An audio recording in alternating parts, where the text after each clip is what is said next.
Hello students, last video में मैंने आपको इंट्रोडक्टरी पोर्शन करवाया था काइनेमेटिक्स का, तो वो आपको समझ आ गया होगा। ठीक है, और अपनी ये क्लासेस जूम पे भी स्टार्ट है। अगर किसी स्टूडेंट को जूम पे करना है तो टाइमिंग वो मेरे से मैसेज करके पूछ सकता है। ठीक है, जूम पे भी क्लास अवेलेबल है, आप लगा सकते हैं लाइव। और यूट्यूब की वीडियो की तो कोई फिर कंपटीशन ही नहीं है उसका, तो ठीक है। तो आप इनको अगर रेगुलर देख रहे हो तो बेनिफिट है बहुत। ठीक है, तो मैं कल के टॉपिक से अब आगे बढ़ रहा हूँ। लास्ट टॉपिक मैंने कल आपको करवाया था फ्रेम ऑफ रेफरेंस। क्या करवाया था? Frame of reference. और फ्रेम ऑफ रेफरेंस में मैंने दो टाइप्स बताए थे, इनर्शियल फ्रेम ऑफ रेफरेंस और non inertial frame of reference. ठीक है, उसके बाद हम आज स्टडी करते हैं सबसे पहला टॉपिक, टाइप्स ऑफ मोशन। देखिए, what is the types of motion.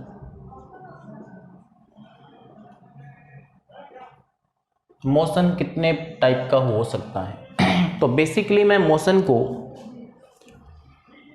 3 parts में डिवाइड करता हूं। फर्स्ट,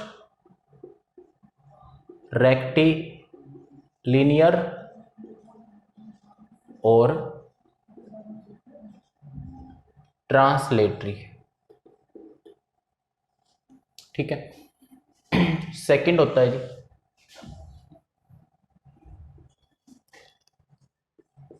ऑसिलेटरी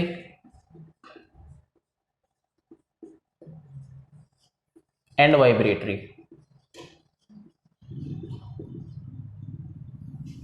सेकंड आप ये करो, सर्कुलर एंड रोटेटरी। और थर्ड होता है ऑसिलेटरी और वाइब्रेटरी।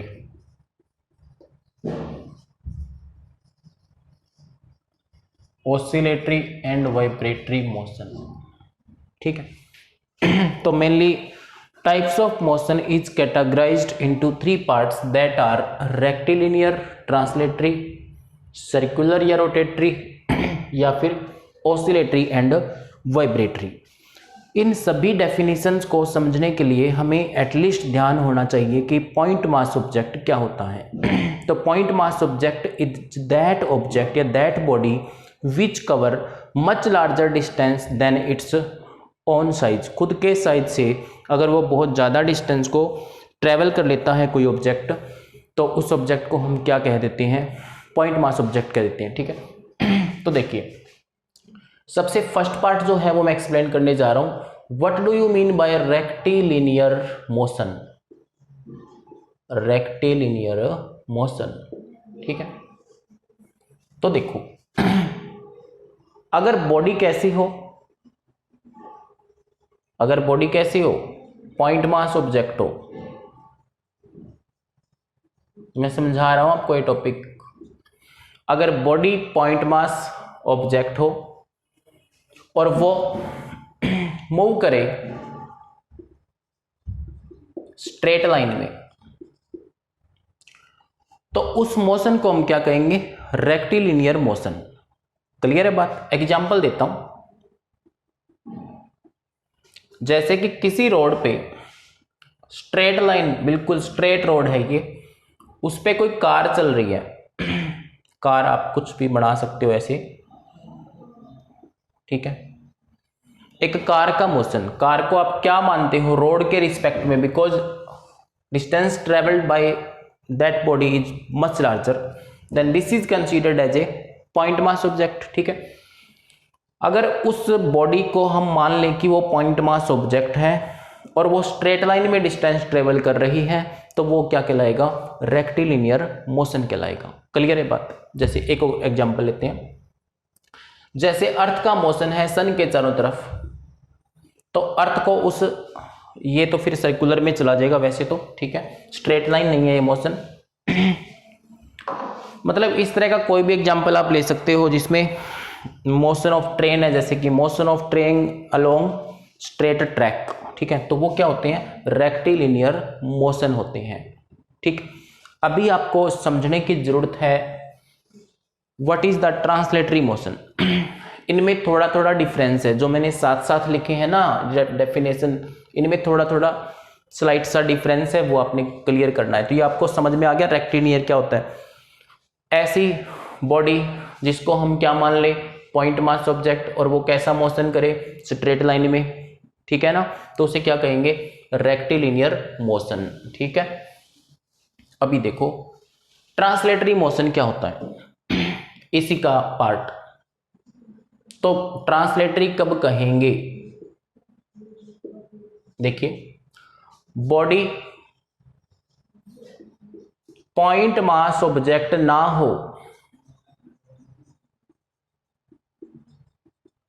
बॉडी क्या ना हो, पॉइंट मास ऑब्जेक्ट ना हो, ठीक है, और उस बॉडी के सारे constituent particles and all constituent particle, constituent particle वे होते हैं जिनसे मिलके वह बॉडी बनती है, ठीक है, and all constituent particle move simultaneously, एक साथ सभी इकट्ठे पार्टिकल चले। ध्यान रखना बॉडी कैसी नहीं हो, पॉइंट मास ऑब्जेक्ट ना हो, ठीक है, and all constituent particle move simultaneously along parallel straight line. Motion किस में होगा, स्ट्रेट लाइन में ही होगा, ठीक है। तो देखो इसके एग्जाम्पल को समझ लेते हैं हम लोग। देखो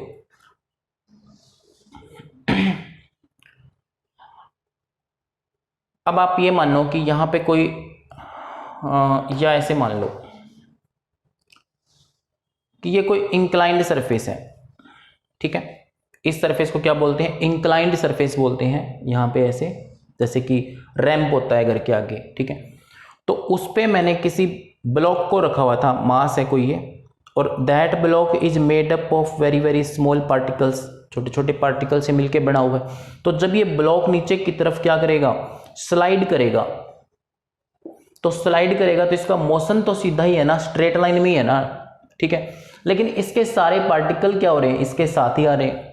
इस बॉडी को हम यहाँ पे क्या इमेजिन नहीं कर रहे, पॉइंट मास को इमेजिन नहीं कर रहे, बट ये होल बॉडी क्या हो रही है, इसके सारे कॉन्स्टिट्यूएंट पार्टिकल क्या हो रहे हैं, इसके साथ ही नीचे की तरफ स्लाइड कर रहे हैं। तो इसका जो मोशन होगा उसे हम क्या बोल देंगे, ट्रांसलेटरी मोशन बोल लेंगे, ठीक है। मतलब अगर बॉडी के सारे पार्टिकल्स पैरेलल स्ट्रेट लाइन में एक साथ मूव करें और बॉडी को हम पॉइंट मास ऑब्जेक्ट कंसीडर ना करें, तो उसका जो मोशन होता है ना, उसे हम क्या बोलते हैं, ट्रांसलेटरी मोशन बोलते हैं। तो ये था रेक्टिलिनियर और ट्रांसलेटरी मोशन। इसी वे से हम एक्सप्लेन करने जा रहे हैं सर्कुलर मोशन और रोटेटरी मोशन, ठीक है।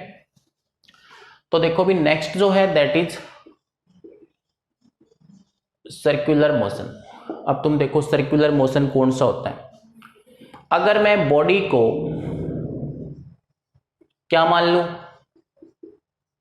पॉइंट मास ऑब्जेक्ट, बॉडी क्या हो, पॉइंट मास ऑब्जेक्ट हो, और वो बॉडी कौन से पाथ में मूव करे, सर्कुलर पाथ में मूव करे, ठीक है।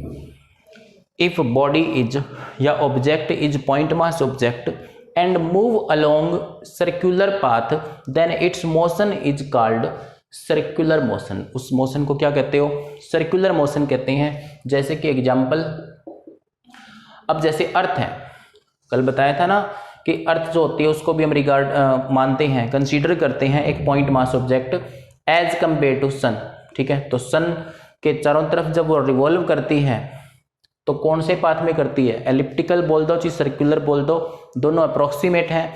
तो अर्थ का जो मोशन होता है सन के चारों तरफ that is almost circular motion, ठीक है। तो इस तरह से कोई पॉइंट मास ऑब्जेक्ट अगर सर्कुलर पाथ में या किसी सर्कल में मूव कर रहा हो तो हम उसे क्या बोलते हैं, सर्कुलर मोशन बोलते हैं। तो आप सोच रहे हैं फिर रोटेटरी क्या होगा, तो ध्यान दो इसी का अगला पार्ट है रोटेटरी क्या होगा मोशन, रोटेटरी मोशन किसे कहेंगे। देखिए रोटेटरी कब होगा मोशन, अगर बॉडी पॉइंट मास ऑब्जेक्ट ना हो,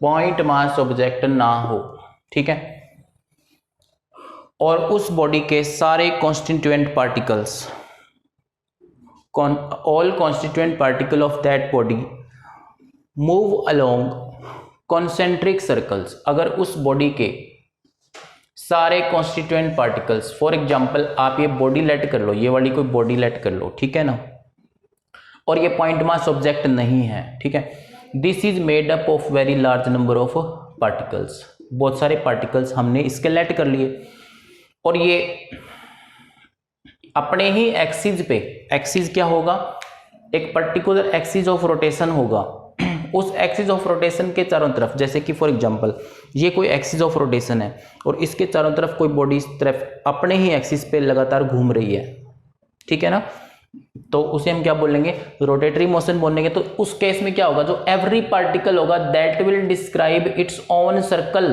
of different radii but concentric होगा।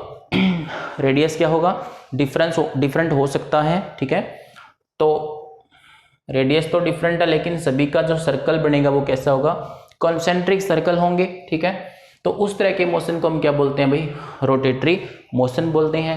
अभी नेक्स्ट देखते हैं, what do you mean by oscillatory motion. ये इंपॉर्टेंट है, डेफिनेशंस आपको एटलीस्ट ये आनी चाहिए। ऑसिलेटरी मोशन क्या होता है, देखो वॉच के अंदर आपने पेंडुलम देखा होगा, ये पेंडुलम क्या होता है, सिंपल पेंडुलम जिसका मास यहां पे लटकाया होता है, और this is a massless string, एक रस्सी होती है, धागा बोल सकते हो, रस्सी, वायर, पतली सी वायर होती है, मासलेस होती है, इसके मास को हम नेग्लेक्ट करके चलते हैं पेंडुलम के। जिस पॉइंट से इसको फिक्स किया होता है इसको पॉइंट ऑफ सस्पेंशन बोलते हैं, दिस इज रिजिड स्पॉट, ठीक है। तो देखिए जब ये मास टू एंड फ्रो इस तरह से मोशन करता हो, एक बार लेफ्ट साइड में एक बार राइट साइड में, मतलब to and fro motion of a body is said to be oscillatory motion. आपको ये ध्यान रखना है कि जो ऑसिलेटरी मोशन होता है दैट इज पीरियोडिक, यानी कि टू एंड फ्रो और back and forth motion of a body about fixed position in given interval of time, यानी कि in fixed interval. Fix interval में क्या करेगा, ये टू एंड फ्रो मोशन इस तरह से ऑसिलेट करता रहेगा, तो इसे क्या बोलेंगे, इसका ऑसिलेटरी मोशन बोलेंगे, ठीक है।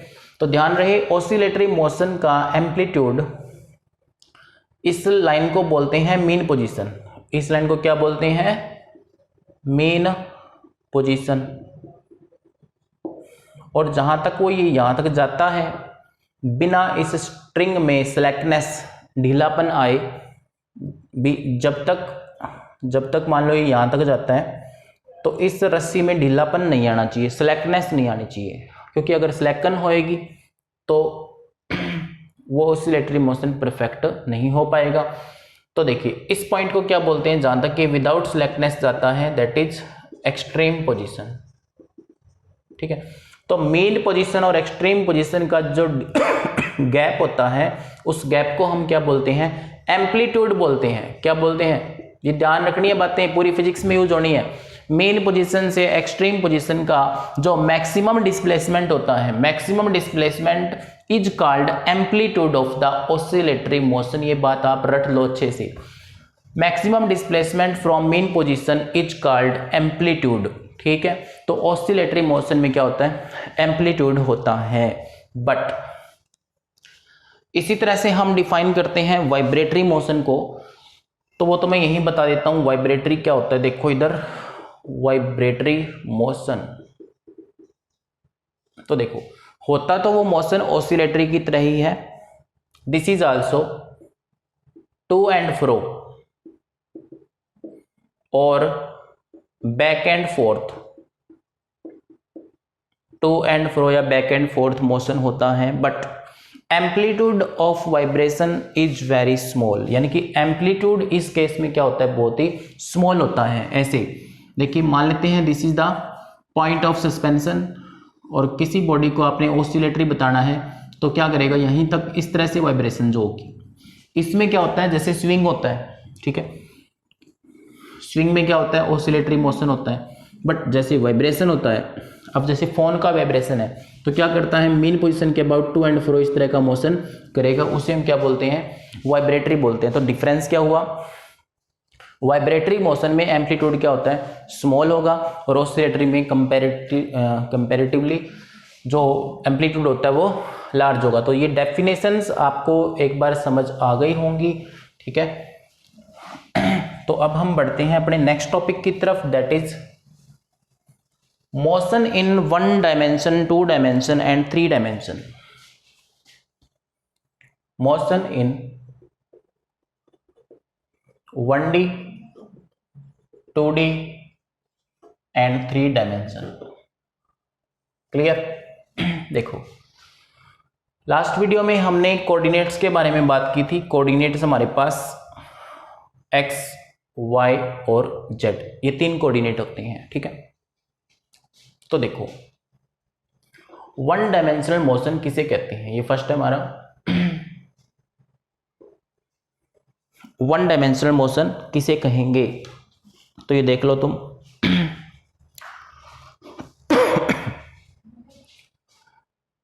ऐसे मोशन को motion is said to be 1 dimensional if only one of its coordinate specify the position। Motion is said to be 1 dimensional, किसी बॉडी का मोशन 1 डायमेंशनल सिर्फ तब होगा अगर 3 कोऑर्डिनेट्स में से ओनली 1 कोऑर्डिनेट ही उस पार्टिकल की क्या करता हो, पोजीशन को स्पेसिफाई करता हो विद रिस्पेक्ट टू टाइम। तो उसे हम क्या कहेंगे, उसको 1 डायमेंशनल मोशन। जैसे कि कोई बॉडी है, मान लो वो यहां से चली और एक्स एक्सिस में जा रही है, तो एक्स एक्सिस में जा रही है तो y और z तो इसके क्या है, फिक्स हैं, चेंज ही नहीं हो रही। वैल्यू किसकी बदल रही है, x की चेंज हो रही है। तो 3 में से किसी एक कोऑर्डिनेट की वैल्यू चेंज हो तो उसे क्या बोलोगे, मोशन इन 1 डायमेंशन। और इसका एग्जांपल क्या लोगे आप, मोशन ऑफ कार या बस या जो भी व्हीकल आपको ठीक लगे अलोंग स्ट्रेट लाइन डायरेक्शन में जो मोशन होता है उसे हम क्या बोलते हैं, 1 डायमेंशनल मोशन बोलते हैं। क्लियर है ये बात? अभी हम कर लेते हैं 2 डायमेंशनल मोशन। देखो सेकंड है 2 डायमेंशनल मोशन। तो ऐसा मोशन इन विच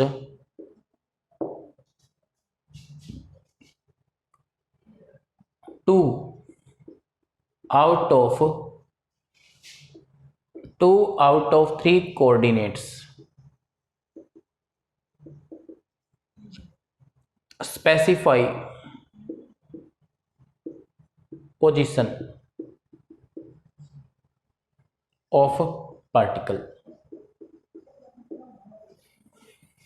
अगर 3 कोऑर्डिनेट्स में से 2 कोऑर्डिनेट उस ऑब्जेक्ट की पोजीशन को स्पेसिफाई करते हो, डिस्क्राइब करते हो, एक्सप्लेन करते हो या बताते हो हिंदी में, ठीक है, तो उसे हम क्या बोलते हैं, 2 डायमेंशनल मोशन बोलते हैं। For example this is X and Y.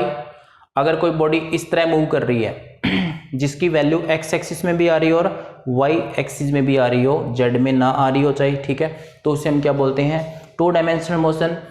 तो 2 डायमेंशनल मोशन का एग्जांपल क्या होगा, देखो जैसे कि जो मोशन ऑफ इंसेक्ट होता है फ्लोर पे, motion of insect on floor, ठीक है, या आप इसमें बता सकते हैं motion of earth around sun, motion of earth around sun, या प्रोजेक्टाइल मोशन। जैसे कि मैं आपको बता देता हूँ, वैसे तो ये आगे आना है। प्रोजेक्टाइल मोशन में क्या होता है, मान लो किसी ऑब्जेक्ट को किसी सर्टेन हाइट से आपने ग्राउंड पे फॉल करवाया, मतलब कुछ वेलोसिटी ऐसे करके उसको फेंक दिया हॉरिजॉन्टल डायरेक्शन में। अगर हॉरिजॉन्टल डायरेक्शन में फेंका है तो क्या वो बॉडी हॉरिजॉन्टल ही मूव करती रहेगी?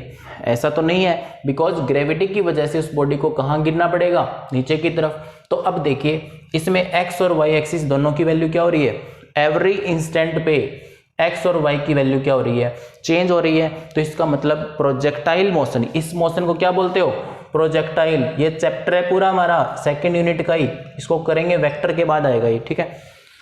Projectile motion are also two dimensional motion, और जो 2D मोशन होते हैं ध्यान रखना, उनको हम मोशन इन प्लेन बोलते हैं। क्या बोलते हैं, मोशन इन प्लेन बोलते हैं। ध्यान रखनी है बातें, ठीक है। अभी देखिए 3D क्या होता है, 3 डायमेंशनल मोशन।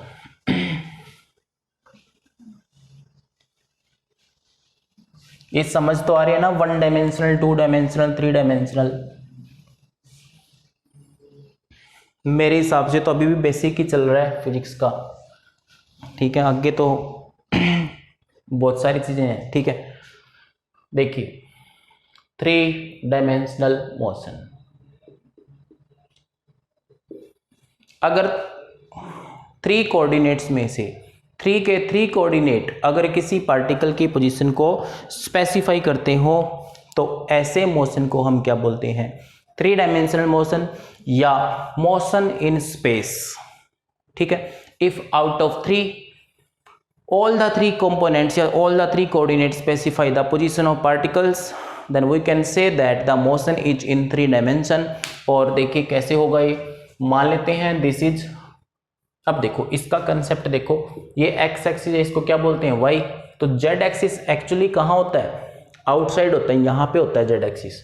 ये एक्स है, ये वाई है, ये जेड है। बेटर अंडरस्टैंडिंग के लिए आप किसी रूम की एक कॉर्नर को कंसीडर कर लो, तो उसमें एक एक्स एक्सिस होगा, वर्टिकल वाला वाई एक्सिस होगा, और आपकी तरफ वाला कंपोनेंट क्या हो जाएगा, जेड एक्सिस। बट कॉपी पे ये पोजीशन हम इस तरह से स्पेसिफाई करते हैं, कॉपी या बोर्ड पे, तो ये क्या हो जाएगा, जेड एक्सिस। तो देखिए अगर कोई बॉडी इस तरह से मूव कर रही हो, अब आप जेड को यहां मत मानने, जेड को कहां मानना है, इधर। कोई बॉडी यहां मूव कर रही है या इधर उधर मूव कर रही है, तो ऐसे मोशन किस बॉडी का होता है, फ्लाइंग काइट, एरोप्लेन, ठीक है ना, इन चीजों का। तो इसमें क्या बताओगे आप, इफ ऑल द 3 कंपोनेंट्स या coordinates, all 3 coordinates specify position, तो उसे हम क्या कहेंगे, 3 डायमेंशनल मोशन कहेंगे। एग्जाम्पल क्या होगा, फर्स्ट देखिए, मोशन ऑफ फ्लाइंग काइट, किसी काइट का मोशन या एरोप्लेन का मोशन। तो ये सारे क्या थे, 1 डायमेंशनल, 2 डायमेंशनल और 3 डायमेंशनल मोशन थे। क्लियर है बात सारी।